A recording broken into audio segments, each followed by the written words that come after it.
And so I remember that as I was dropping the weight, there were some signs that were scaring me in terms of what I was doing. Like I was actually weighing myself every single day.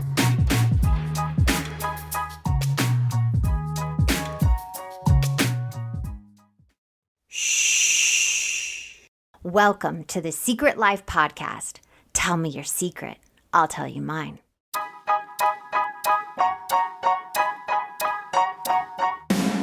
Sometimes you have to go through the darkness to reach the light. That's what I did. After 12 years of recovery in sex and love addiction, I finally found my soulmate, myself. Please join me in my novel, Secret Life of a Hollywood Sex and Love Addict, a 4-time bestseller on Amazon. It's a brutal, honest, raw, gnarly ride, but hilarious at the same time. Check it out now on Amazon.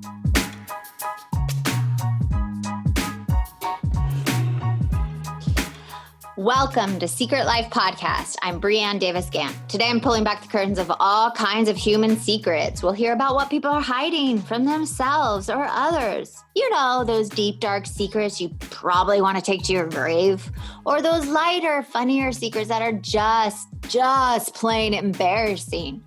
Really, the how, what, when, where, and why of it all. Today, my guest is Rosie. Now, Rosie, I have a question for you. Dun, dun, dun. What is your secret? Okay, so my secret is that I am a 34-year-old who is addicted to peanut butter, Disney cartoons, and still sleeps with a baby lizard/dragon soft toy. What? This is me in a I know. So this is a nutshell bomb.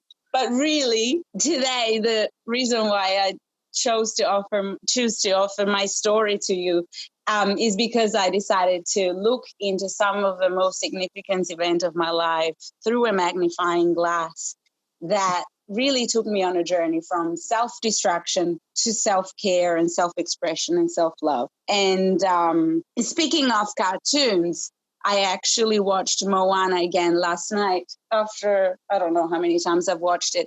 And it really always captivates me how, you know, this journey of this hero is really just showing the starting point of destruction to love again and to flourishing again.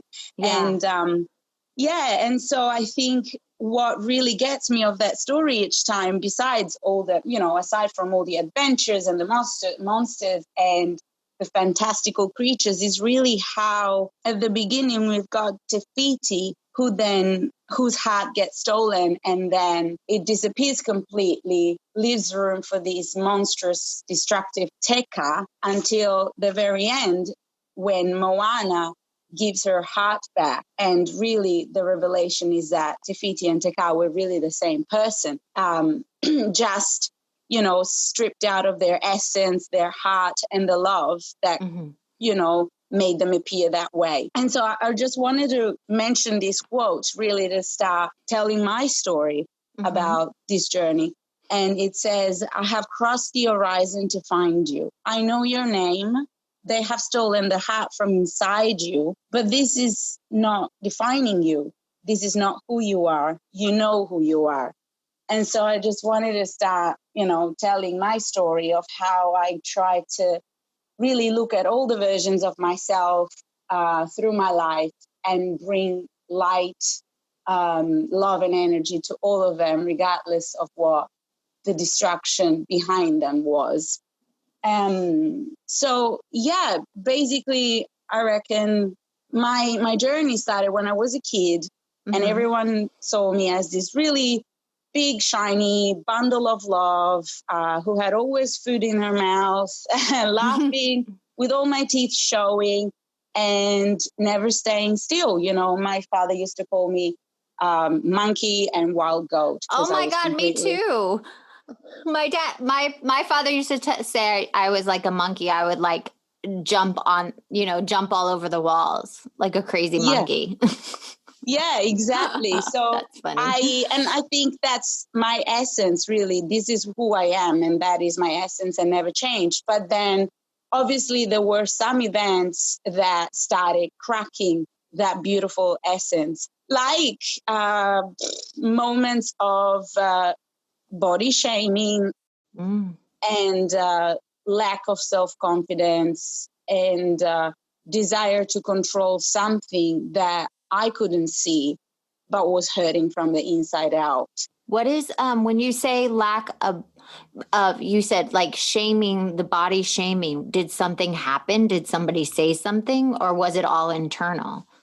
I think it was a bit of both. So I think the most striking event was when I started to go through puberty. And obviously my body was changing.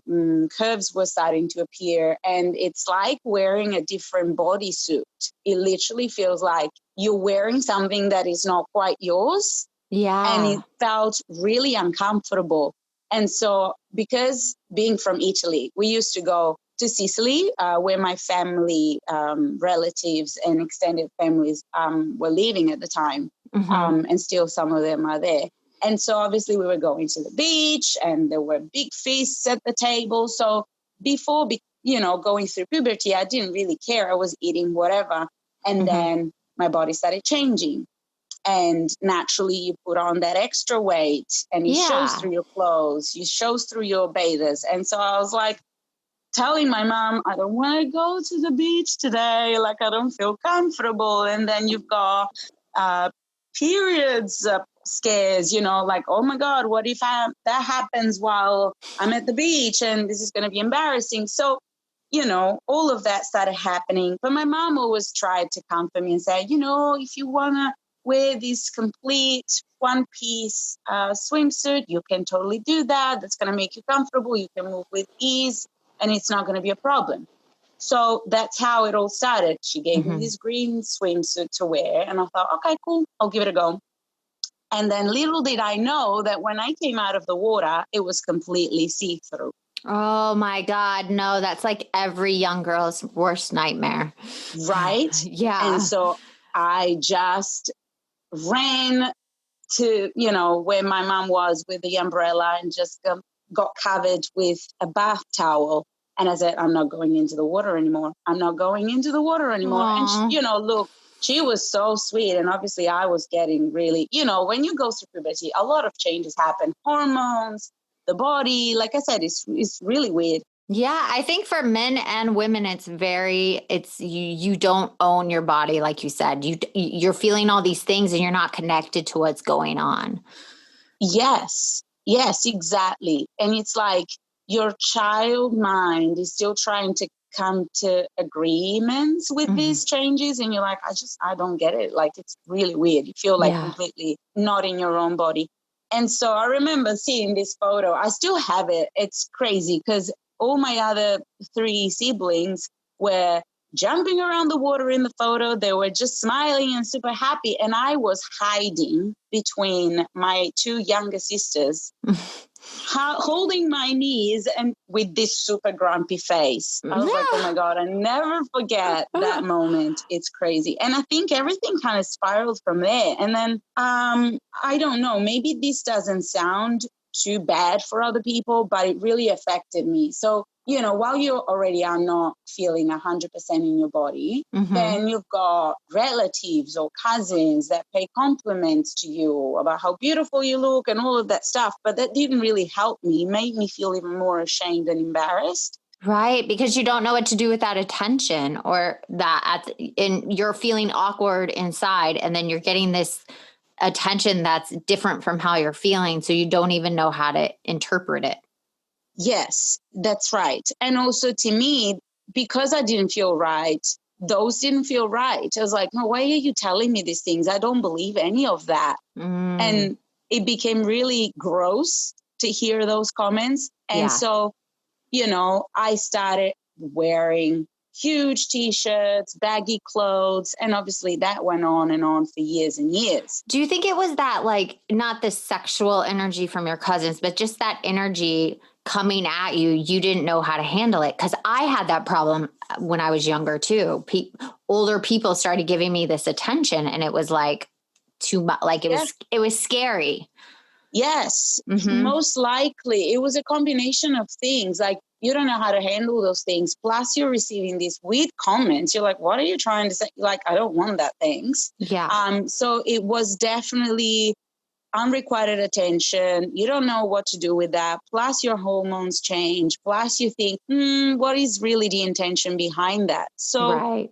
yeah, it all felt really weird. And it started playing up obviously with my emotions, with my mind, and with that discomfort. So, but obviously going into school and seeing that I was the one covering up big times. And then I had all my classmates, even 10-year-old girls, showing off their body, wearing super short skirts, and male attention going to them and complimenting them or making sleazy comments because of that. I was like, oh my God, yes, I don't want to be involved in any of that. I'm okay. I'm just going to keep covering myself up because that's the solution. Yeah. Do you think since then you've been covering up your sexuality in general?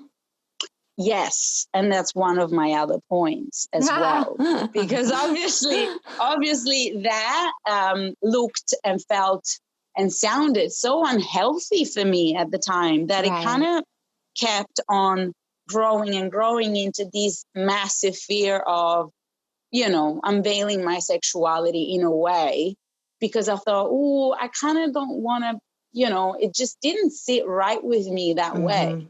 And so obviously, I kept really on for a very long time wearing baggy clothes and trying to almost wear a cape or something that made me invisible. It's like a costume. It's like a costume you put on to protect yourself from the world.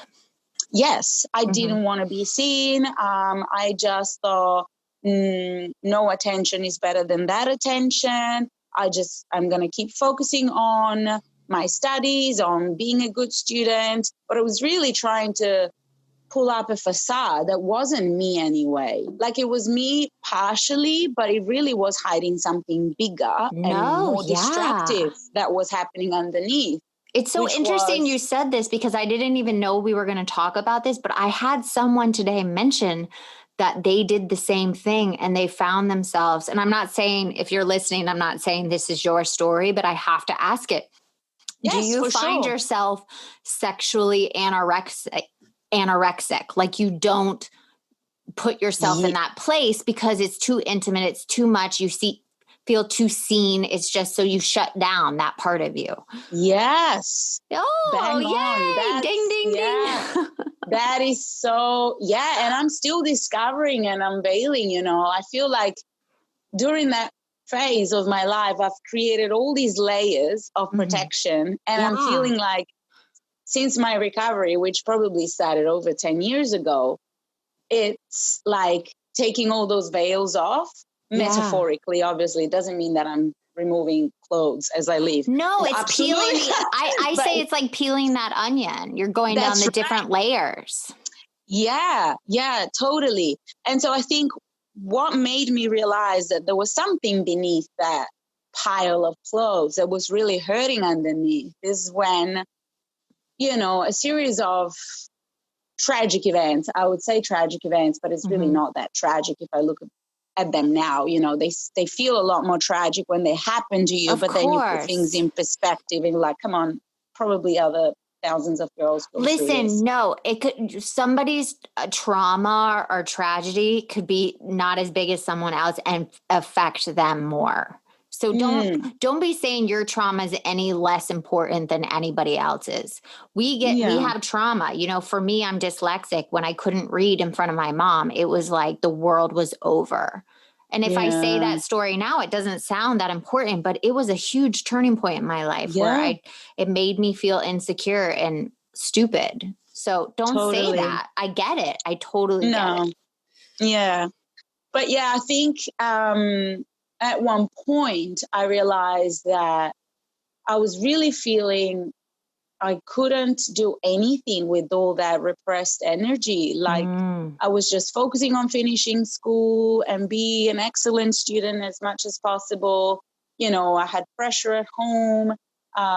Well, not so much from my parents, but it was like a self-reflective pressure of, not being able to express my creativity in any other way. I couldn't go out and do sports, or I couldn't do dancing, or I couldn't do anything creative to really find what my sole purpose was. Right. Because obviously, you know, being a very numerous family, I didn't want to ask my parents, oh, can you please pay for this course? Like, yes. So, you know, we still had other 3 siblings to look after. So I just thought, okay, well, I'll do what I can.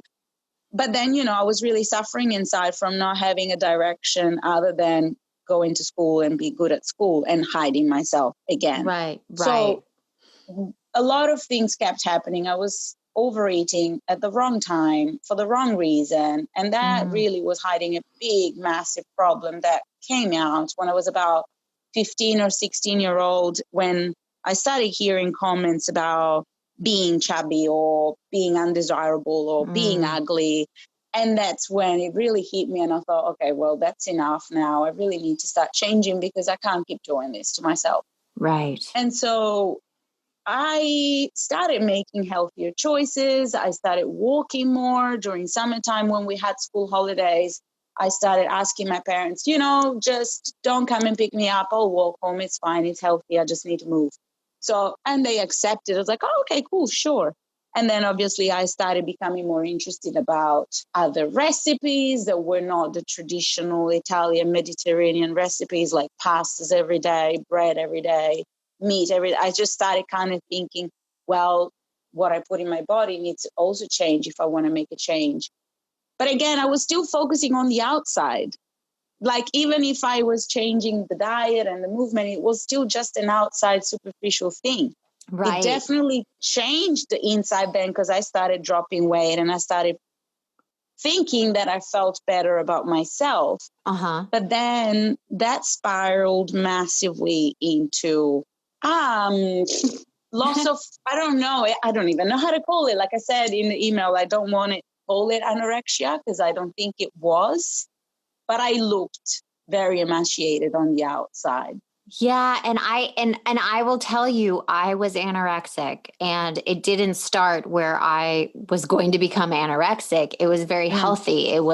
I started to work out. I started to, eat healthier. And then the weight started dropping, and then you feel more confident and you're like, oh, this is how I'm supposed to feel. And I want more of this. So you do more of it, and you restrict more and you restrict more. And it turns into that. Everything you described in your email. It was funny, if you're listening, I wrote back, I would love to talk about your anorexia. And you were like, what? That's not anorexia. And I was like,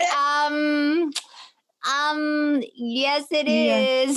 Well, yeah, I know. It was crazy because, like I said, I always ate salads or whatever, but I think even though it wasn't showing as such in what I was eating, it was definitely a battle in my head. It was a constant, messy jail inside. Yeah, where you're like, did I eat too much? Should I have not had this? That's right. Wait, now I need to restrict my next meal a little bit, or I need to go on a walk. It's a constant battle going on in your head. You're fighting yourself on a daily basis. Yeah. And again, I was trying to fix something, but destroying another thing, and really not getting to the core of my issue, which was that lack of self-worth or lack of self-confidence, or not having nurtured the process of growing into a woman with love, but with fear instead. And so I remember that as I was dropping the weight, there were some signs that were scaring me in terms of what I was doing. Like, I was actually weighing myself every single day. OhMyGodYes.com is a website with findings from the largest ever research study in women's pleasure. In partnership with Kinsey Institute researchers, they asked tens of thousands of women what made their pleasure better, solo, or with partners. Then they found the patterns in those discoveries, the physical techniques, psychological techniques. And all that wisdom is organized on OMGYes.com as super honest videos, animations, and how-tos. OMG Yes is for women, men, and couples. Some think it's only for women, but it's actually relevant for anyone who wants to learn more about women's pleasure. One thing their researchers found is how easy it is for us to lose our curiosity about pleasure and intimacy. So many of us think things like, I've already got techniques that work for me, I'm good. But finding out what works for other people can help you find new things you didn't even know you and your partner liked. There's always more to explore.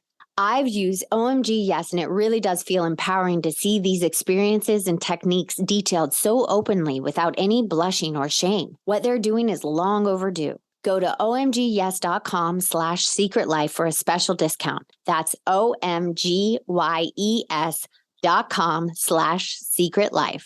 With one of the best savings rates in America, banking with Capital One is the easiest decision in the history of decisions. Even easier than choosing Slash to be in your band. Next up for lead guitar.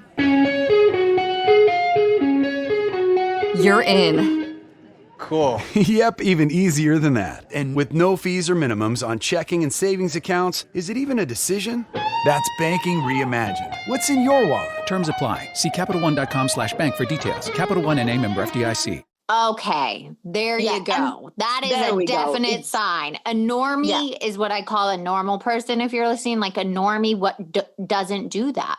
They don't check their weight every day. Exactly. I did the same thing. I would actually do it in the morning and then at night. Okay. Yeah. No, I would only do it in the morning. But yet, absolutely. That's the thing. See, I'm still hiding. I'm still in denial. Like I know. I feel like I'm like coaching you. Like, no, that's a form.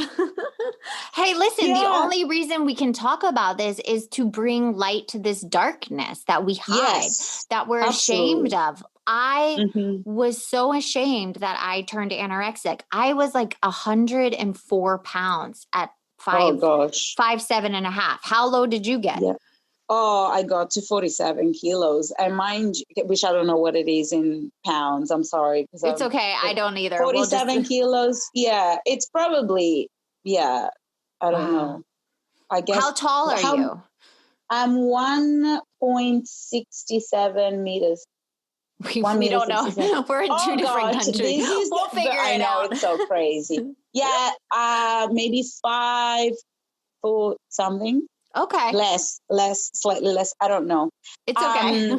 Yeah. But anyways, look, I have big bones in general. So I do. I really do. And so I thought, that sounds like me. I was like, I have swimmer shoulders. I look really broad in the shoulders. Yeah. So it's like, it's all healthy. No, but that's the thing. So I just kept lying to myself, and I kept lying to my mom. I said, Mom, but see, I'm eating everything. I'm eating healthily. And my mom was like, Rosie, you've lost your periods for 18 months. Oh. You're constantly worrying about food. You're constantly asking me about this and that. Right.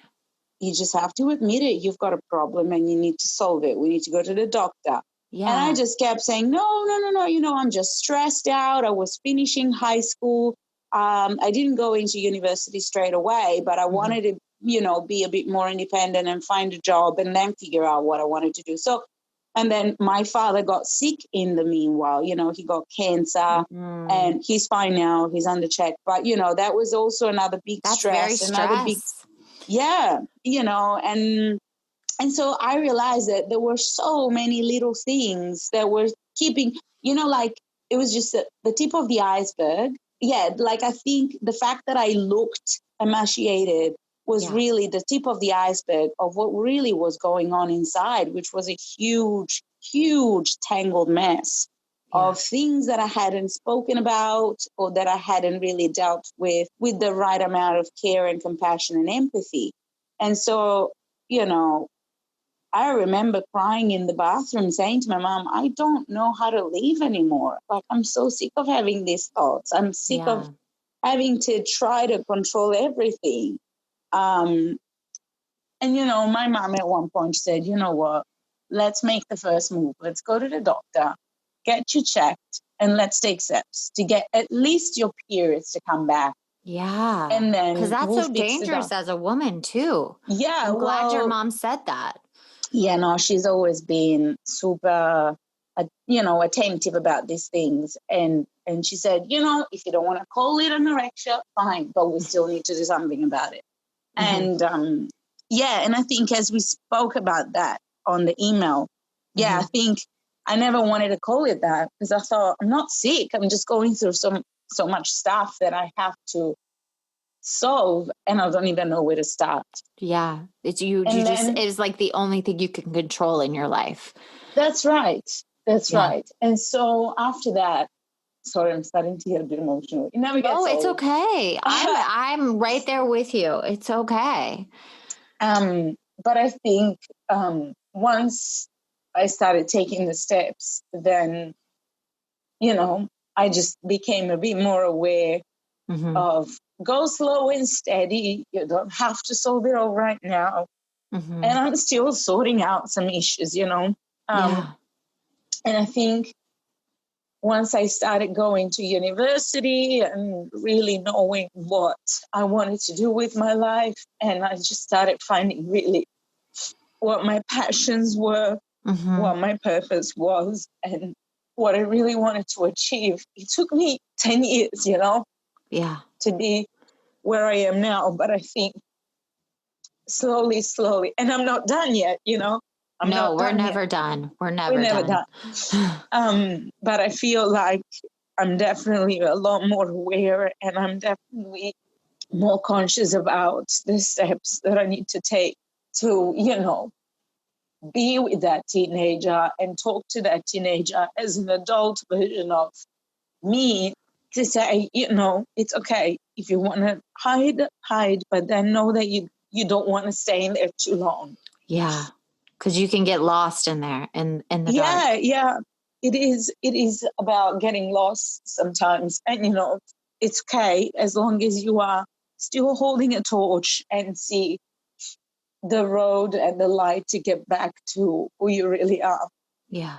And so it took me a long time, but I'm here. I'm on the journey. I think positive choices that I've made to come out of it and really own what I was eating was becoming vegan 5 years ago. Okay.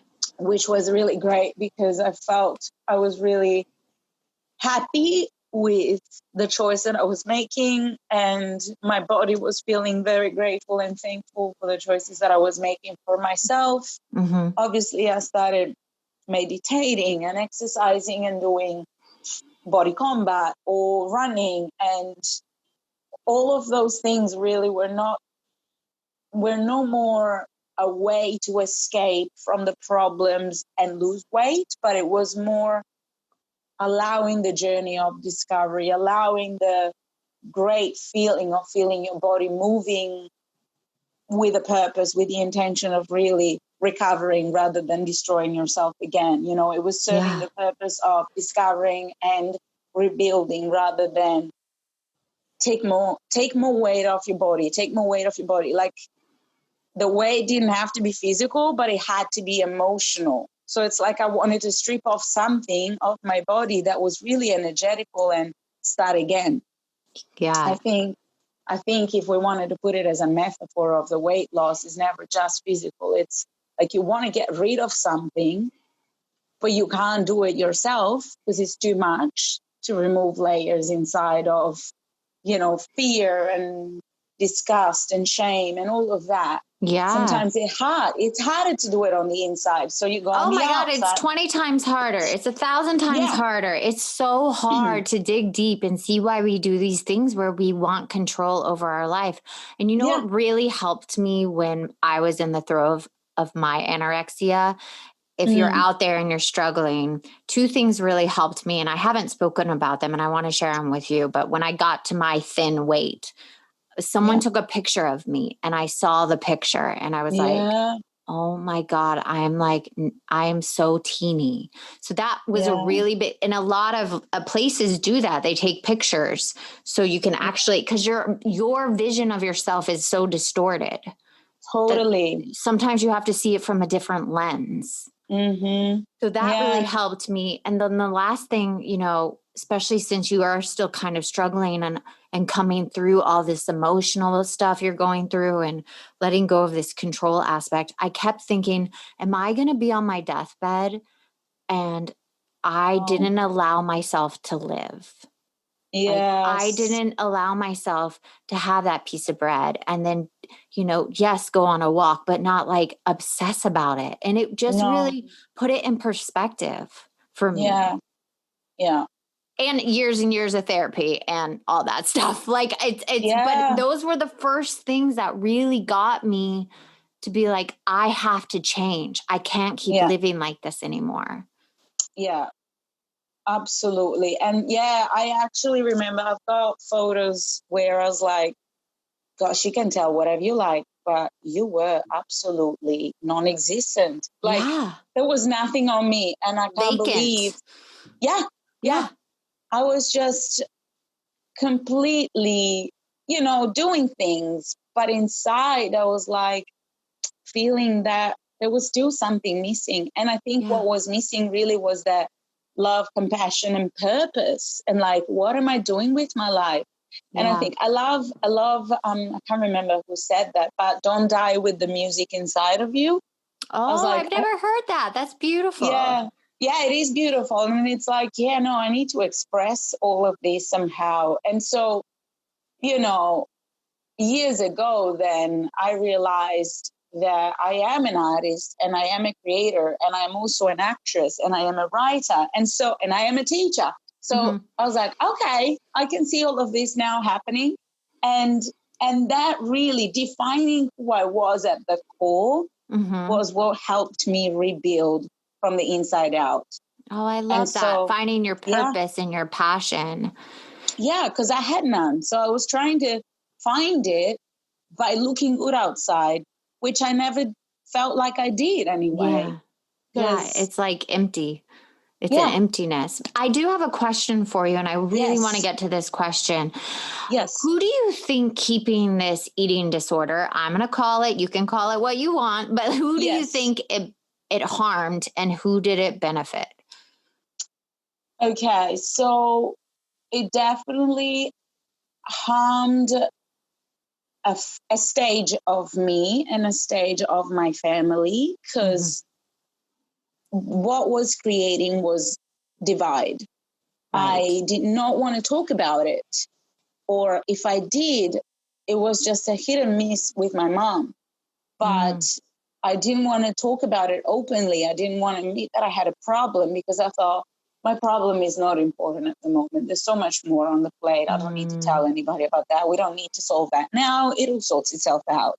So I think what created was divide, because now I tell everything to my family. Like I share everything, absolutely everything, especially because we're so far away from each other and we don't see each other every day. I feel the urge and the need to share absolutely everything with them. I even told them that I was going to be on the podcast with you. Oh, I love talking that. talking about this, but back in the days, we never recognized it as such.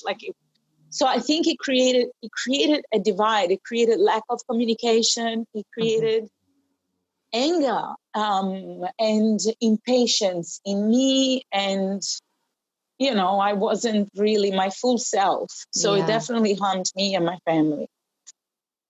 And then my last question. Oh, there's a sorry. but. No, do the but. But what you said, do the but. But what you said, who benefited, I think it benefited my growth, my self-expression and my self-expansion. I think if everything had gone smooth, I wouldn't have the depth of realization, the depth of expansion that I have now.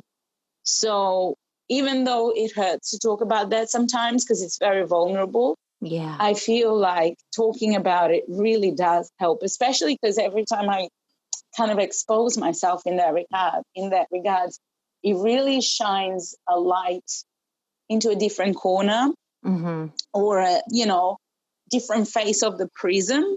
So it's like, talking about this with you, who I have never spoken to before, and I'm so glad I'm doing this now. It's like, oh gosh, you're helping me see other parts, or talking about this in a different light is really helping me see these other parts. So it's like, obviously, nobody wants to go through conflicts. Nobody wants to go through problems, challenges, diseases, or anything, but they really are helping you go stronger, helping you on the journey of self-awareness. Like, I don't know, if everything was given to me and everything was just always fine, I probably wouldn't have the strength that I have today in talking about this and knowing who I am a little bit more. I'm still learning who I am every day, but I am totally recovered from that. I still have other challenges to deal with, especially, the sexuality discover part. I'm still not completely fully comfortable with that. And I'm saying this very openly, even though but yeah, like that part, I'm happy with what I'm eating. I am not checking on anything. I have put on weight, obviously, because that was healthy. Yeah. I have been, exercising, but without obsessing over it, just because, like I said, it's aiding the strength, like mental strength, emotional strength, physical strength. And I think I'm so glad that I'm outside of that jail, because it literally felt like a jail. It is a jail. It's a jail. But I have to tell you, I feel the most amazing human beings are the ones that have gone to the darkness and come out into the light. Yeah. There's something about somebody surviving that internal battle that I just love them even more. And I can hear that when you're speaking. But yeah, that sexual anorexia side definitely should be looked at, because the last thing you want to do is not be intimate or have that connection with another human being. Absolutely. But I do have one more question before I let you go. So now that you said you moved through it, and if somebody's listening, they're struggling with that inner voice that is, restricting, weighing themselves, all that stuff, hiding themselves, what would be your advice for them? Well, I would definitely talk to somebody about this. Yeah. Openly. Choose a person that they trust as their, guardian angels, I guess. And really just talk to them without shame about every single thing that they're feeling in their body. And don't be scared to go deep into the dark, disgusting side of it all. Because I've got the feeling, because we're all humans and we all share this, it's not about losing the weight, but it's about loosening the tension inside the body of what is holding back the highest purpose within us. So only when you talk about it and you strip that away from you, then you really see who you truly are. So yes, we go through the nasty bits of hating ourselves or not liking ourselves. We've got these monsters attacking us in forms of thoughts or in forms of words, hurtful things that other people do to us. But at the end of the day, they're just tests for us to really see, okay, I really need to put my own heart up my sleeve and really see who I am through this, because anorexia is not who I was. There was more to them.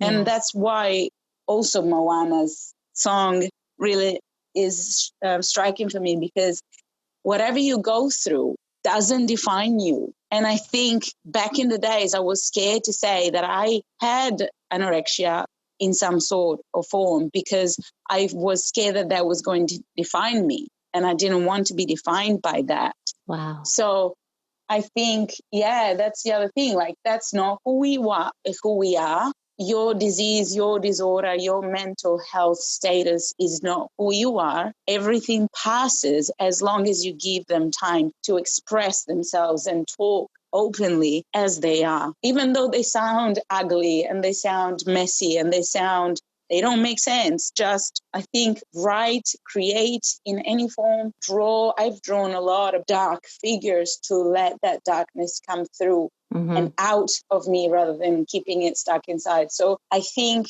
what I would suggest, definitely talk, write, draw, go out, move it out, talk to the trees, something that, if you don't want, that's the other thing. If you don't want to talk to somebody, talk to the wind, talk to the tree, let it out. Don't keep it inside in a cage. Well, thank you so much for sharing your story and your journey with us. Thank you for listening. And if you want to be on the show, please email me at secretlifepodcast@icloud.com. Until next time.